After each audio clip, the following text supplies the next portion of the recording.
Você sabe quem sustenta a sua vida e quem sara suas dores, suas feridas, e que fez nascer.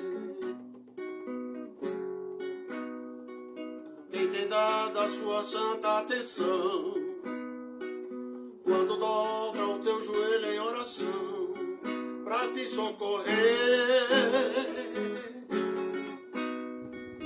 Quem tem visto o que tu pensa no teu leito, tudo quanto tem guardado no teu peito, no teu coração. Este alguém que te aceita deste jeito, este alguém conhece tudo ao teu respeito. Sou eu mesmo o grande Deus da salvação. Sou eu que ando nas asas do vento, sou eu que ouço a voz do pensamento, sou eu que tenho visto teus lamentos, sou eu, Jeová.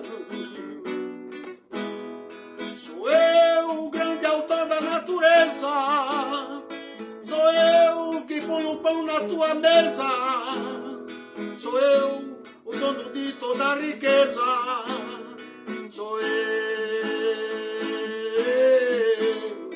Jeová.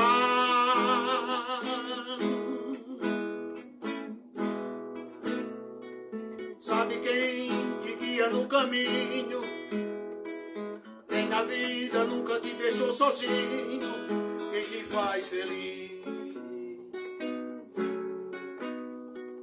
quem merece toda a honra e toda a glória.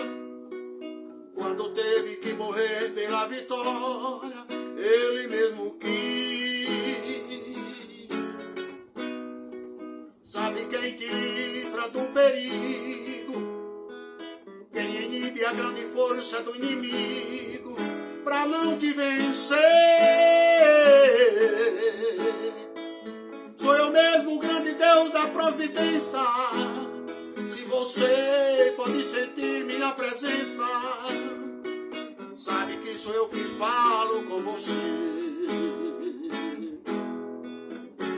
Sou eu que ando nas asas do vento, sou eu que ouço a voz do pensamento, sou eu que tenho visto teus lamentos, sou eu, Jeová.